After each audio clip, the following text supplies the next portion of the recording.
बनारस हिंदू विश्वविद्यालय के छात्र व शिक्षक समुदाय को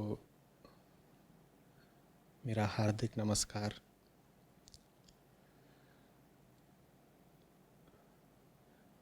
बनारस से और विश्वविद्यालय से मेरा बहुत पुराना बल्कि पैतृक नाता रहा है और मैं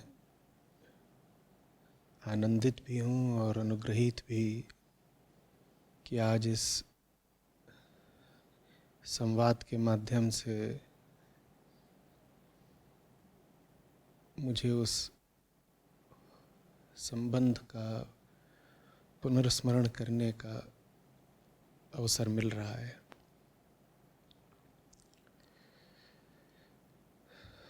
तो एक बार फिर नमस्कार।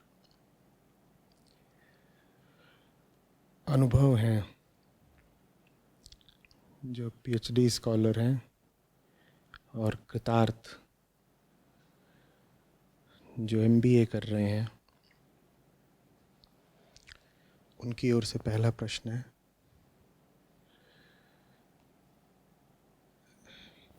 कह रहे हैं प्रणाम सर, हम शोध छात्रों पर कृपा हुई, सादर धन्यवाद। जब भारतीय राष्ट्रवाद की बात होती है तो कहा जाता है कि यह एक आधुनिक संकल्पना है। हमें बताया जाता है कि अगर अंग्रेजी शासन न होता तो भारतीय राष्ट्रवाद जैसी कोई चीज़ न होती। इस विषय पर आपसे सुनना चाहते हैं। अनुभव और कृतार्थ।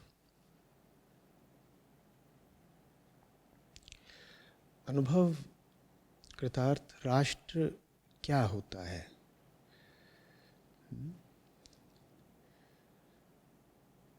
राष्ट्र कोई भौगोलिक इकाई हो जैसा कि आप जानते ही हैं, ये आवश्यक तो नहीं है। राष्ट्र देश हो ये आवश्यक तो नहीं है।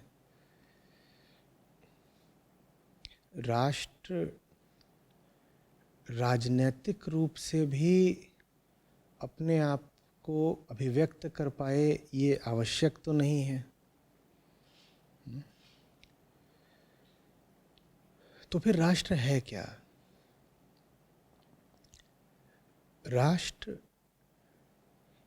एक सूक्ष्म संबंध है।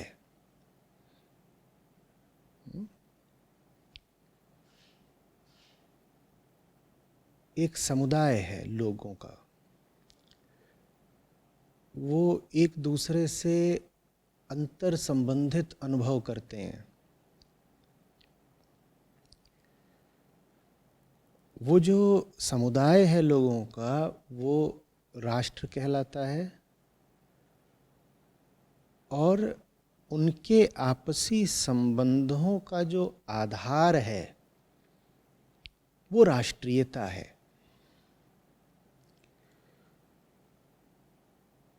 आमतौर पर जो जन समुदाय होता है, जो राष्ट्र के नाम से जाना जाता है, उसके लोग एक दूसरे से संबंधित अनुभव करते हैं या तो साझे धर्म के आधार पर, या जातीयता के आधार पर, या रंग या नस्ल के आधार पर, या भाषा के आधार पर, या साझे इतिहास के आधार पर, साझे आवास के आधार पर, या कई बार साझी विचारधारा के आधार पर। तो ये आधार होते हैं जिनको लेकर के कोई समुदाय अपने आप को राष्ट्र अनुभव और घोषित करता है।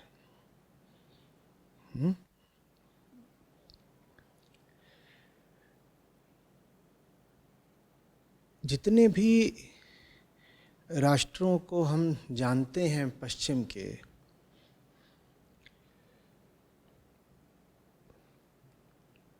वो ज़रूर बहुत पुराने नहीं हुए। उन राष्ट्रों के आधार में यही चीज़ें बैठी हुई हैं, रंग, नस्ल, साझा इतिहास, साझा आवास या भूगोल।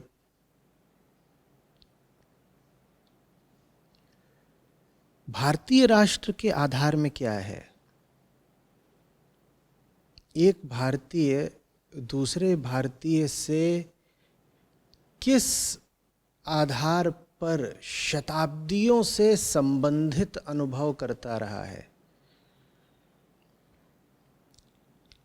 या इसको ऐसे पूछ सकते हैं कि दुनिया के किन्हीं भी अन्य दो लोगों की अपेक्षा दो भारतीयों में साझा क्या है? ऐसा क्या है दो भारतीयों में जो उन्हें विश्व के अन्य लोगों से और अन्य राष्ट्रों से पृथक करता है? सवाल रोचक है।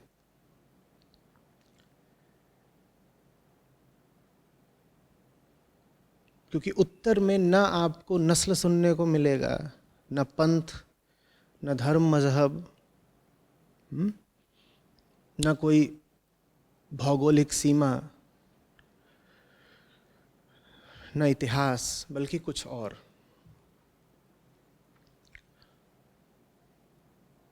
वो क्या है? वो है एक साझा जीवन दर्शन। क्या है उस साझे जीवन दर्शन के मूल में? क्योंकि भारत में तो अनेकों प्रकार के दर्शन रहे। ये भूमि इतनी उर्वर रही है कि न जाने कितने मत, पंथ, समुदाय, दर्शन, मार्ग यहाँ जन्म लेते ही रहे। नहीं, उन सब में एक साझी बात रही है, और वो साझी बात रही है अंतर्दृष्टि, आत्म जिज्ञासा।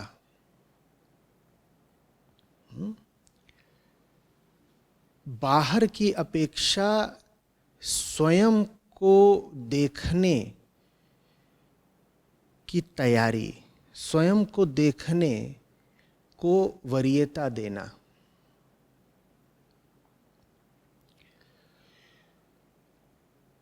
यही कारण है कि भारतवासी चाहे उत्तर का हो, दक्षिण का हो,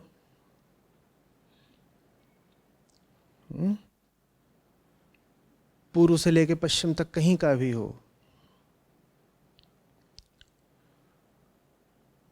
वो अपने बारे में कुछ बातें ज़रूर जानता है। वो ये तो ज़रूर कहेगा कि कुछ है इस पिंजड़े के भीतर। आत्मा शब्द से वो परिचित ज़रूर होगा, आत्मा शब्द का वो प्रयोग भी करता होगा किसी भी भाषा में, किसी भी तरीके से। भले ही आत्मा शब्द से वो अर्थ अलग अलग तरीके के निकालता हो सकता है कि वो आत्मा से अर्थ करता हो शुद्ध आत्मा, जीवात्मा, प्रत्यगात्मा, कुछ भी। लेकिन ये बड़ी भारी विभिन्नता है भारत राष्ट्र में और अन्य राष्ट्रों में। दुनिया लगातार बाहर देखती रही है, भारत ने भीतर को देखा है। अब भीतर को देखने के तरीके बहुत अलग अलग रहे हैं, क्योंकि देश अति प्राचीन है और अति विस्तृत है। तो मैं क्या हूं, इस प्रश्न के उत्तर भी नाना प्रकार के रहे हैं, लेकिन ये प्रश्न भारत ने पूछा जरूर है, और शेष विश्व की अपेक्षा लगातार पूछा है, बार बार पूछा है, बिना रुके पूछा है, बड़ी ईमानदारी से पूछा है। दुनिया के और लोग और राष्ट्र एक दूसरे से इस मायने में भिन्न रहे हैं कि उनकी बहिर्जगत में भिन्न भिन्न विषयों में रुचि रही है। तो आप एक राष्ट्र हैं, आप दूसरे राष्ट्र हैं, आप दोनों में अंतर ये है कि आप अमुक चीज़ में उत्सुक हैं और वो जो दूसरा राष्ट्र है वो किसी और चीज़ में उत्सुक है, और दोनों अलग अलग चीज़ों में उत्सुक हैं, इस नाते दोनों अलग अलग राष्ट्र कहला रहे हैं। और भारत सबसे अलग रहा है इस मामले में कि भारत बाहर की किसी भी वस्तु से ज़्यादा अपने आप में उत्सुक रहा है। यही कारण है कि भारत ने क्षेत्रीय विस्तार की कभी बहुत कोशिश नहीं करी। भौगोलिक विस्तारवाद भारत को कभी महत्वपूर्ण लगा ही नहीं, क्योंकि भारत तो लगातार खुद को देख रहा था, मैं हूं कौन, मेरी सच्चाई क्या है। अपने सच के प्रति जो आग्रह है वो जोड़ता है एक भारतीय को दूसरे भारतीय से। हालांकि वो चीज इतनी पुरानी हो गई है, इतनी धूल धूसरित हो गई है कि आज जब मैं ये बोल रहा हूं तो ये बात आपको हो सकता है थोड़ी अटपटी ही लग रही हो, लेकिन ये बात आपको साफ तब दिखाई देने लग जाएगी जब आप भारतीयों की तुलना अन्य राष्ट्रों के लोगों से करेंगे। तब आपको समझ में आएगा कि इधर कुछ है जो बिल्कुल अलग है। और अगर आप ध्यान देते ही रहेंगे, प्रश्न पूछते ही रहेंगे, तो आप उसी उत्तर पर पहुंचेंगे जिसका उल्लेख मैं कर रहा हूं। और वो उत्तर ये है कि एक भारतीय भीतर जाने के प्रति ज्यादा आग्रही होता है, भीतर की दुनिया के प्रति ज्यादा संवेदनशील होता है। भले ही वो बात अब जो नई पीढ़ियां आ रही हैं उन पर लागू ना होती हो, पर हम सिर्फ पिछले 20-40 साल की पीढ़ियों की बात नहीं कर रहे हैं, हम प्राचीन भारत राष्ट्र की बात कर रहे हैं। समझ में आ रही है बात? तो ये कहना कि भारत राष्ट्र जैसी कोई इकाई तो पिछले 100-150 साल के पहले थी ही नहीं, अंग्रेजों ने आकर के हमें राष्ट्र बनाया, बात बिल्कुल बचकानी है, नासमझी की है।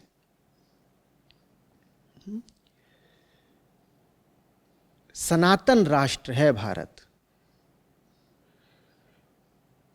और आदरणीय है क्योंकि यहाँ की राष्ट्रीयता का आधार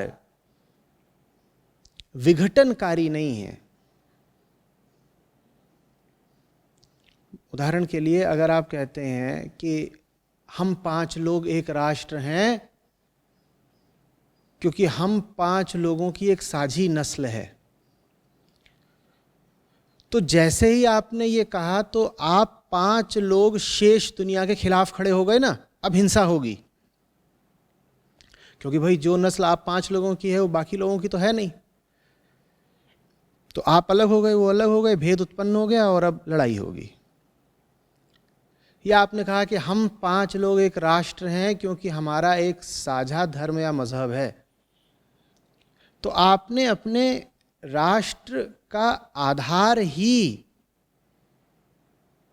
विघटन को बनाया है। अलगाव को बनाया है।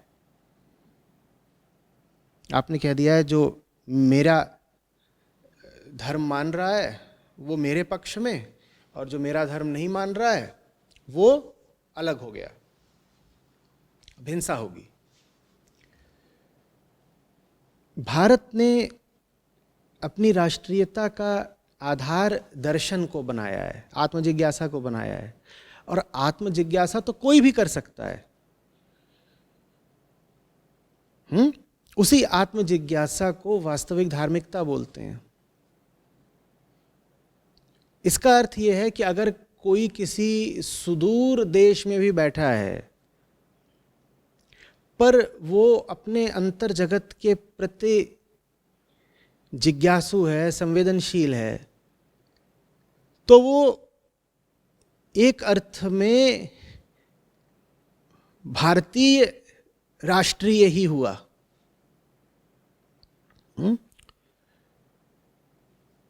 उसकी नागरिकता कहीं की भी हो सकती है पर उसकी राष्ट्रीयता भारत की हुई, शुद्धतम अर्थ में।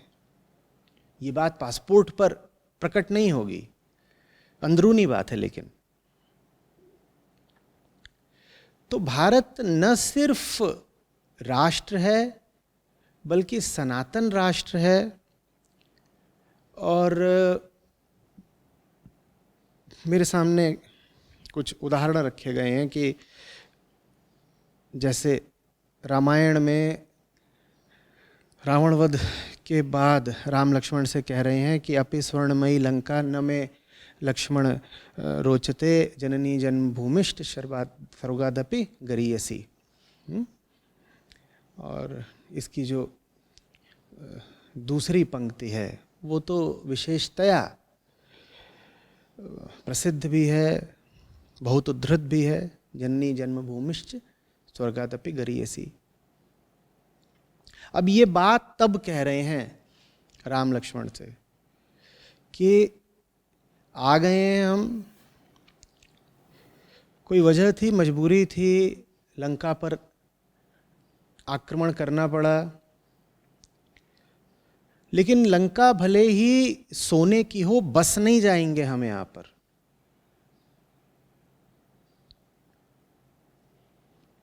हमें वापस जाना है अयोध्या। जननी और जन्मभूमि का स्थान स्वर्गतुल्य होता है।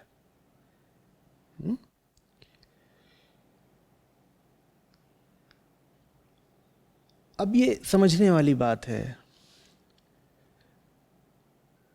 किसी एक भौगोलिक जगह पर क्यों लौटना है, वापस क्यों आना है?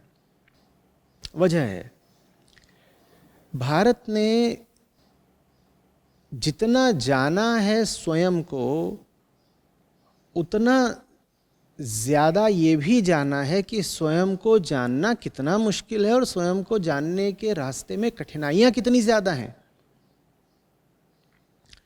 क्योंकि इंसान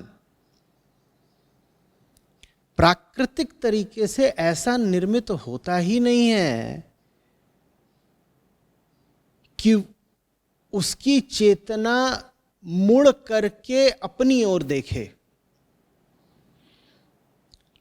आंखें बाहर को जा रही हैं, कान बाहर की चीज सुन रहे हैं, त्वचा बाह्य जगत का ही स्पर्श कर रही है, मन संसार का ही विचार कर रहा है।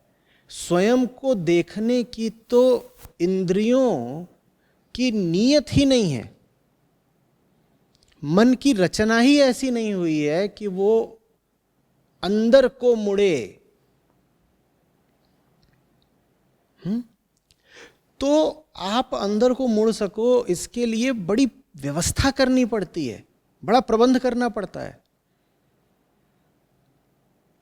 अंदरूनी और बाहरी दोनों तलों पर प्रबंध करना पड़ता है। अंदरूनी प्रबंध तो साधक की जिज्ञासा हुई कि आप संकल्पबद्ध रहें, आप आंतरिक रूप से स्पष्ट रहें कि आपको लगातार अपने आप को जानते रहना है। लेकिन वो जो अंदरूनी संकल्प है वो काफ़ी नहीं होता। आपको बाहरी परिस्थितियों का भी सहयोग चाहिए होता है। अन्यथा ये जो माया है, ये जो प्रकृति का पूरा इंतजाम है, ये आपको बाहर को खींच ही लेगा। इसलिए फिर जरूरी हो जाता है कि भूमि पर भी धर्म के अनुकूल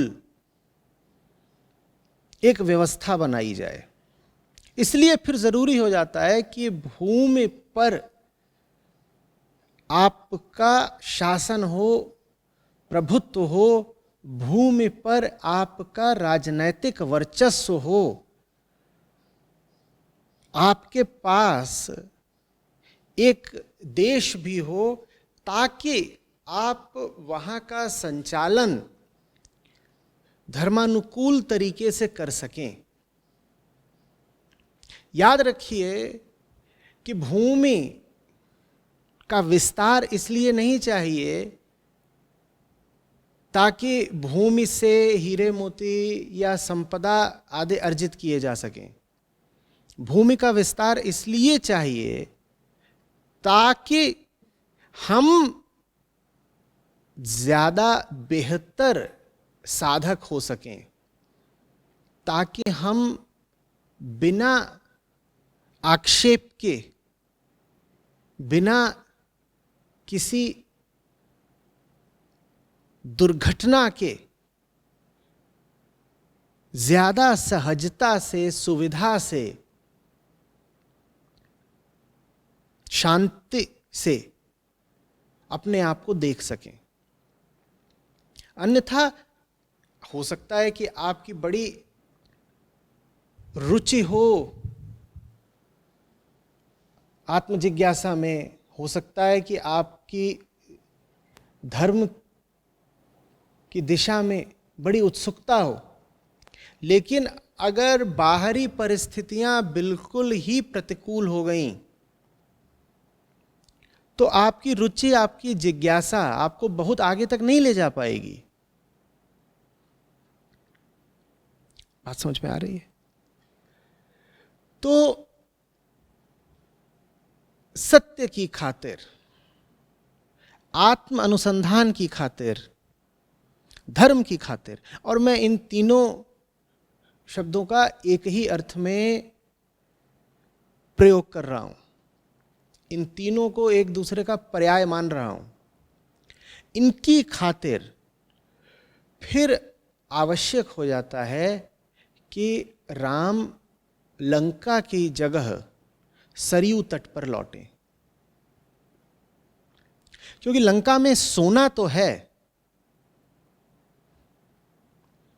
पर वो माहौल नहीं है, वो व्यवस्था नहीं है जहां चैन से सोना हो पाए। तो राम कहते हैं नहीं नहीं नहीं, जितना संभव था यथाशक्ति मैंने यहां से अधर्म को मिटा दिया। अब यहां का सिंहासन विभीषण के हवाले करो या किसी और के, और चलो लक्ष्मण अब वापस चलते हैं।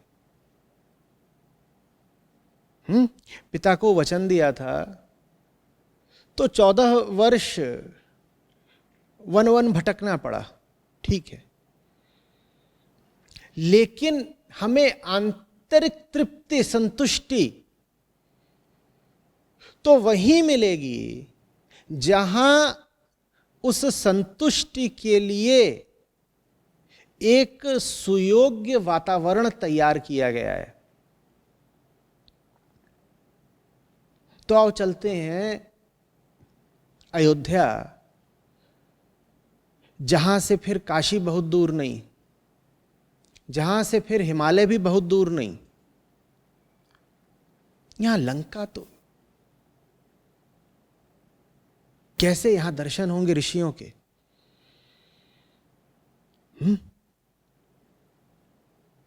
कहां जाकर के ध्यान करेंगे? और ऐसा नहीं है कि किसी एक जगह पर ही ध्यान किया जाता है, दूसरी जगह पर नहीं किया जा सकता। करा सब जगहों पर जा सकता है, पर उसके लिए समुचित निर्माण करना पड़ता है। फिर तीर्थ चाहिए, मंदिर चाहिए,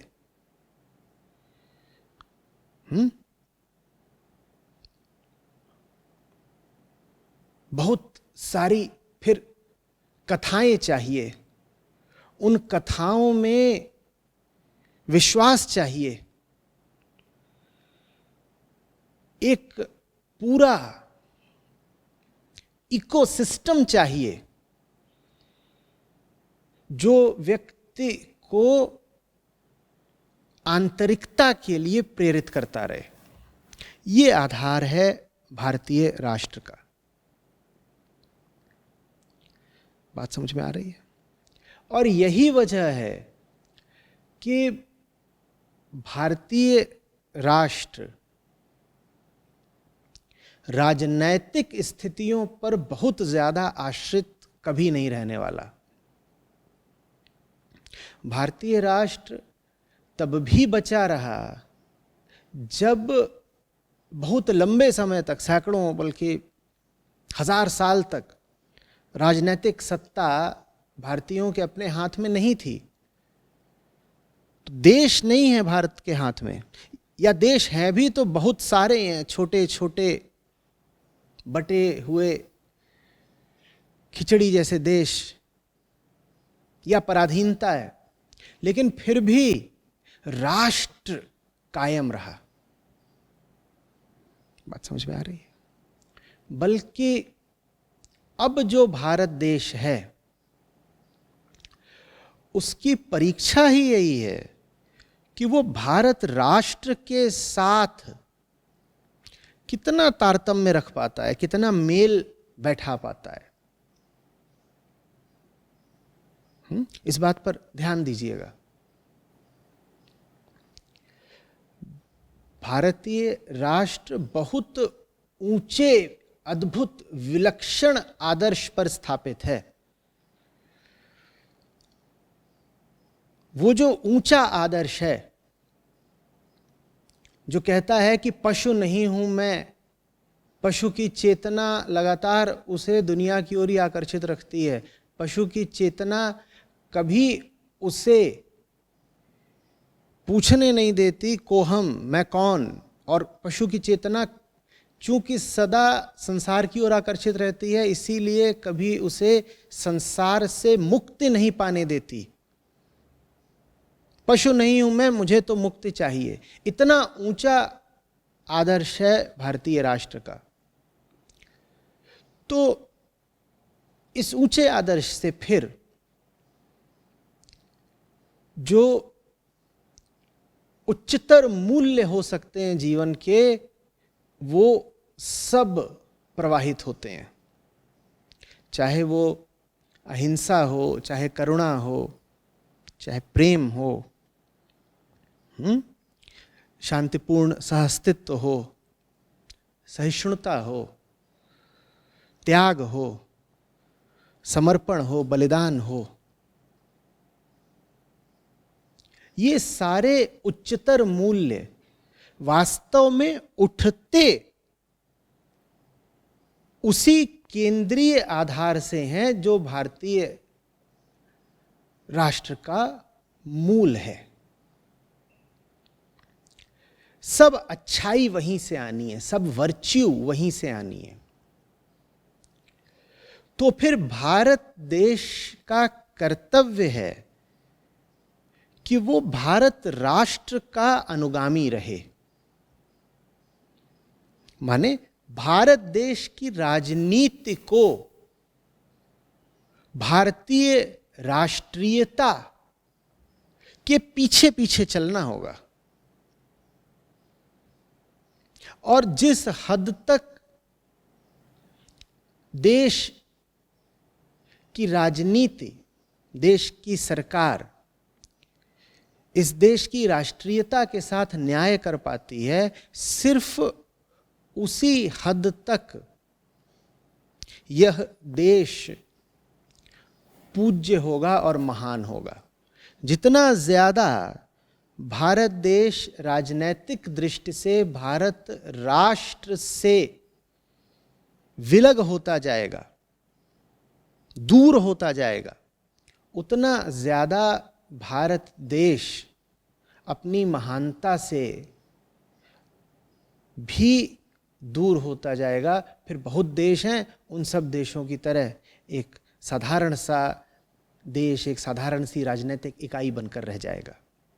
हमें इस बारे में सतर्क रहना होगा। बात समझ में आ रही है? और कई उदाहरण मेरे सामने रखे गए हैं, पर ये सब उदाहरण तो आप खुद ही शोध छात्र हैं, आप ढूंढ लेंगे। मैं इनको उद्धृत किए देता हूँ।